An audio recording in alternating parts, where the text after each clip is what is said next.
Hi, everyone. I'm Gold Derby News and Features Editor Ray Richmond, and I'm here today with Todd McIntosh, who served as Sofia Vergara's personal makeup artist on the six-part Netflix biographical crime drama Griselda, on which Vergara stars as the ruthless, notorious Colombian drug queenpin, Griselda Blanco. So, Todd, I empathize with how difficult your job was in trying to make a beautiful woman like Sophia look, um, less beautiful. The real life Griselda wasn't much of a beauty, short, squat, cleft chin, odd dimples. In general, not terribly attractive. Would you agree? Oh, totally. But our job was not to try and make Sophia look like Griselda Blanco. Our job was to make Sophia look plain so that she could disappear into this character she was creating. And I do have to say from the very start, I joined the project 4 days before principal photography. So I was not really part of the design. That was the department head, Angelo Nagaro, and Stephen Bettles, who constructed the prosthetics, and Art Sakamoto, who made the teeth. But at the top of that pyramid is always Sophia. She had the passion, it was her character, it was her design, and she was part of every single step of that design from skin color to prosthetic shape. So it was her idea all along of, this is what I want to look like. Just basically copy this idea that I have. Well, it wasn't presented that cut and dried. It was a lot of experimentation. I know they went through months and months of experiment. And I know that they did makeup tests with various different houses with various different approaches. And it was always a matter of looking in the mirror and saying, no, that's not it. In fact, she said that last night on the panel, that there was a moment when she looked in the mirror and said, that's her. And So from it, there, we built. yeah, yeah, go ahead. I'm sorry. No, that's it. From there, we built on. And that was the starting point. And again, you're not trying to transform her into anything close to a even semi Griselda Blanco lookalike. You're No. just uh, the transformation is to in basically a plain version of Sofia Vergara, um, Yeah, which and you have which all by itself is hugely challenging to turn that woman plain. yes. Well, I mean, there is that basic challenge. Take away the things that are beautiful about Sophia and make her into someone who is less. One of the things she was very concerned about was her signature eyebrows, which are those lovely, thick, beautiful, shaped eyebrows.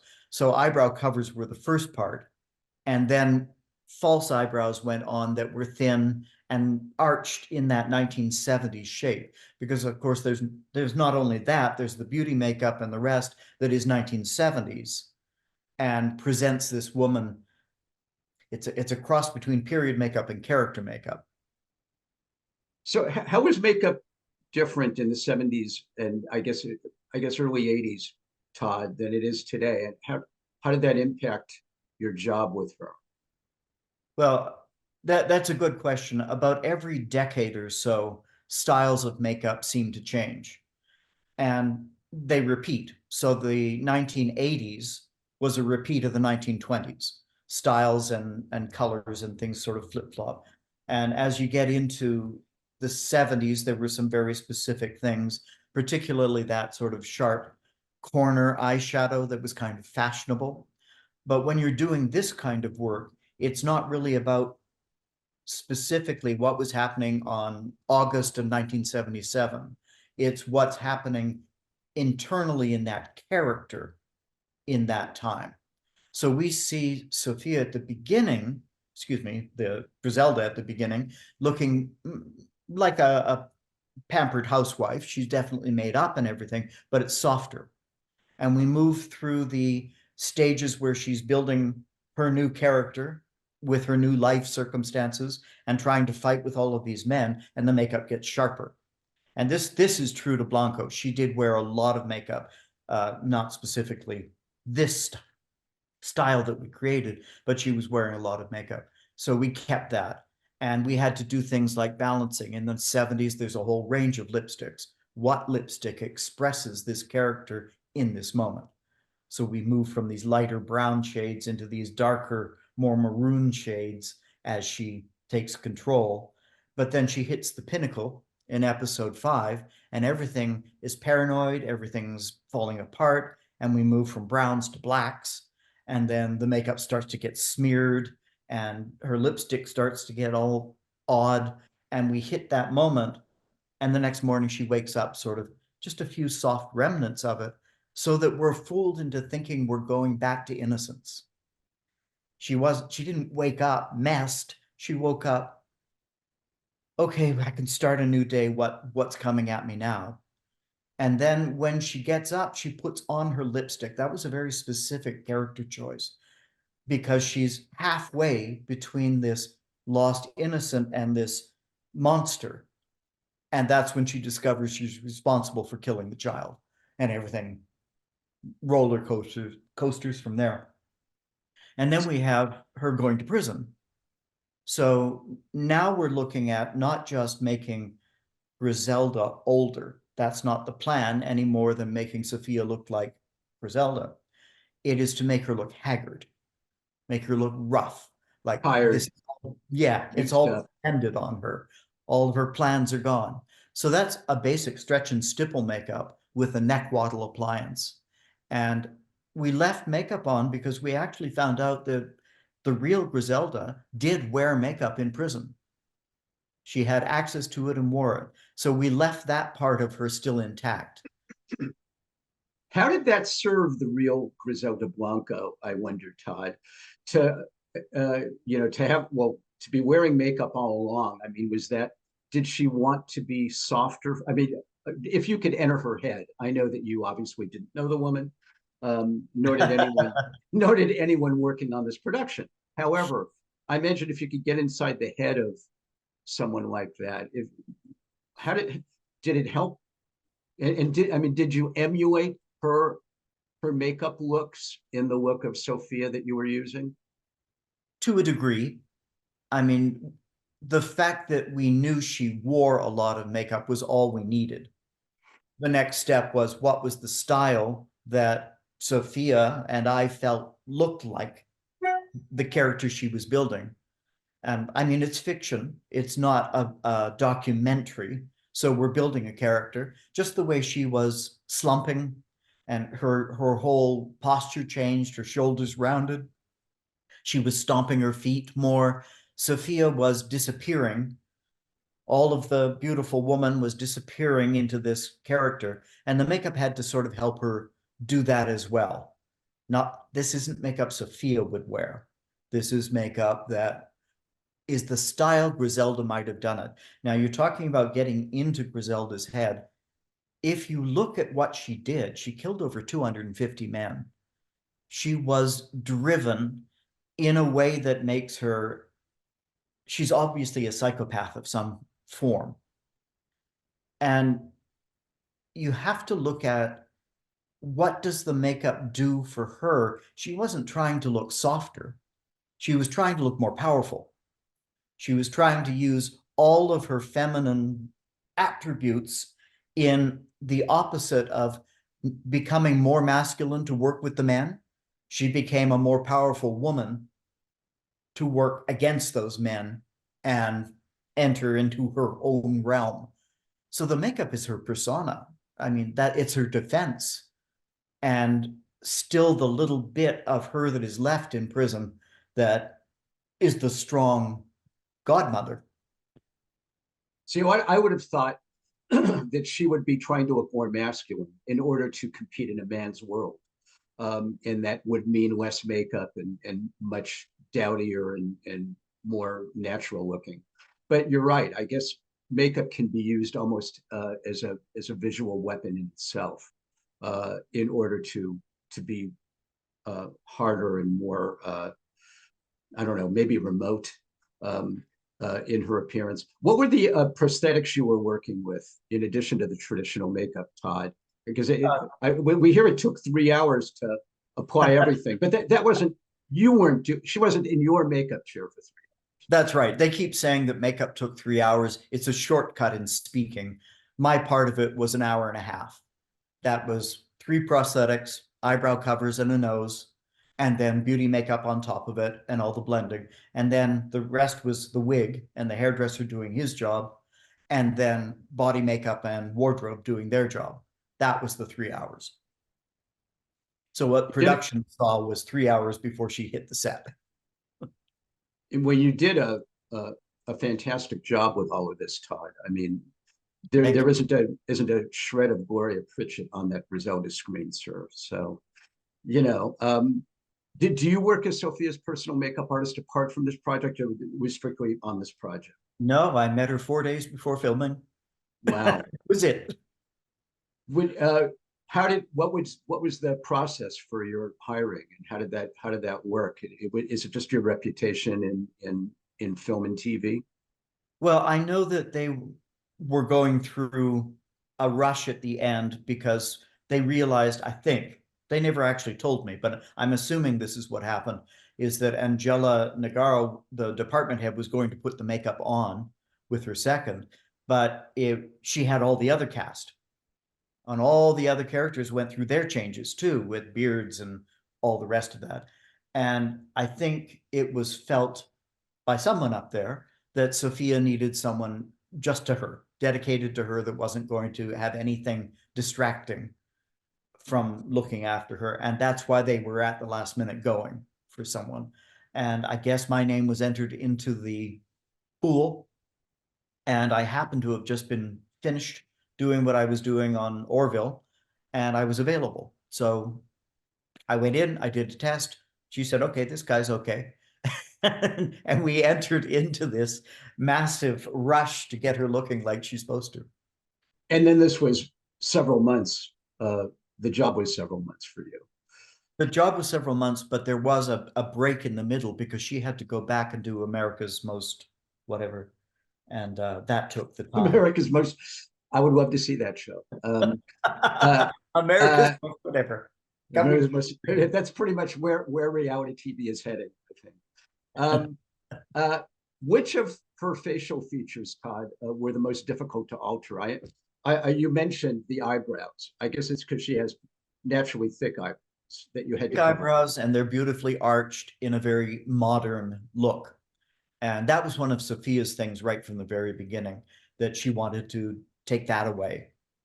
So the eyebrow covers did that. And we had false eyebrows that went on that were in a more 1970s arch, and they were thinner and scrappier looking.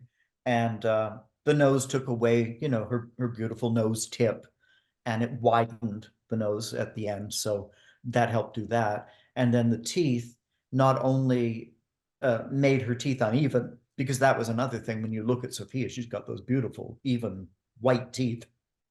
And Griselda was quite a smoker, so that was a major part of it. So these duller, slightly bent teeth. But that, it always happens that when there's a plate of teeth in, it pushes your upper lip a little bit. So that altered the shape of her lip as well. And then I'm terribly sorry if I've already told this story. I hate to be repeating myself, but we had 2 plates of teeth, upper and lower.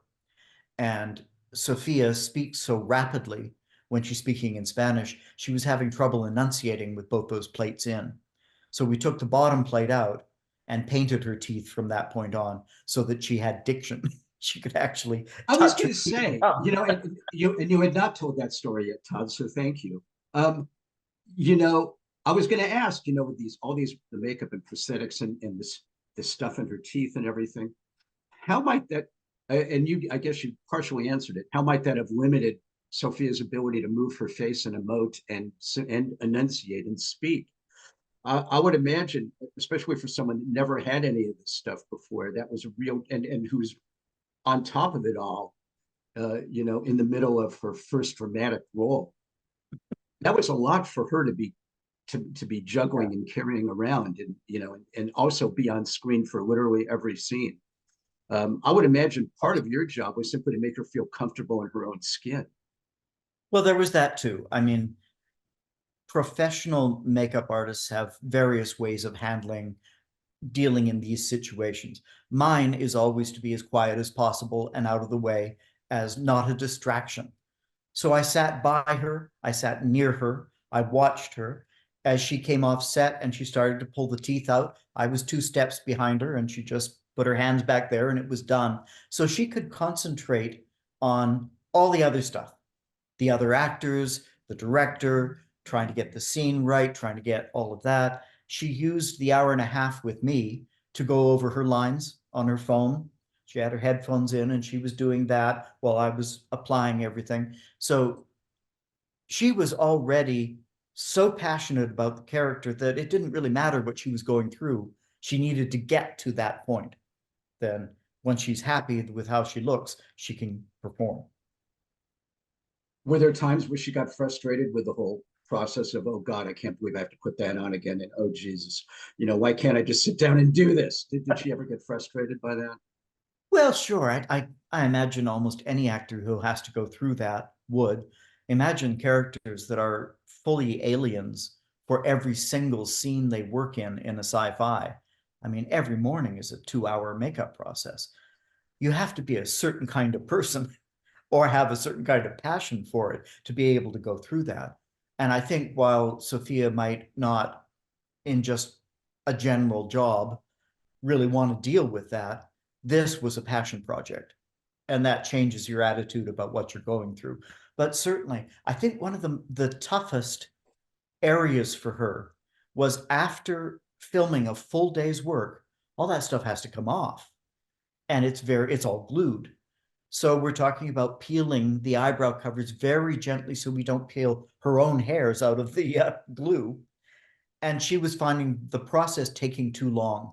It was too slow. So she jumped in and I would do the major things, dissolving glues and whatever that needed to be done. And then she just jumped in and cleaned it up so she could get home, Yeah. do her lines, get herself ready for the next pass at it. The good thing was there were many days they had things to film with other actors so that she could get a bit of a break and come in a bit later. I hadn't ever thought of this before, Todd, but I imagine part of your job has to be you have to be, a hand holder and a little bit of a shrink, to help get the performers, in this case, Sophia, feeling good and in the mood. And, you're obviously communicating and having a relationship because you're spending so much time together. So I imagine part of your job has to be a little bit of psychology. It does, depending on the actor. Sophia didn't need that. Sophia is an extremely smart woman who is on it. And she would see through anything that's false. If you were trying to cajole her into a good day, she wouldn't go for that because she knows it's not a real emotion. It's someone trying to manipulate her. I don't do that kind of stuff unless there's something specific with another actor. But with her, it was about being there at the ready with the right thing at the right time, always anticipating her. So she could sit with the other actors and be talking, and I would hand her a mirror and then this pencil, that pencil, and she'd do a lip line and fill in. And then I'd do my part, and all of it was silent so she could talk to them. I just was there and out. And like I said, with the teeth, she would be talking to the director, she'd be moving, and she'd take the teeth out and reach behind her, not looking to see if I was there, expecting me to be there. Wow. And I would take the teeth, give them a rinse and a wash, and get them ready for going back into her mouth. And she would carry on doing what she had to do. That's a special skill, how to be invisible, but be there. How to be invisible and be there exactly when called upon and necessary. That's instinct. Well, that's got to be instinctive almost, or just experience teaches you that after however long you've been doing this. Yeah, 43 years. And I Is that retired. right? Wow. Wow. Well, I applaud you, sir. You must be doing something right to stay employed in any area of entertainment for more than 4 decades. Good for you. I think we're going to leave things there. The 6 installments of Griselda are streaming on Netflix. Todd McIntosh, best of luck this Emmy season, and thanks for joining us at Gold Derby. Of course, you're very welcome.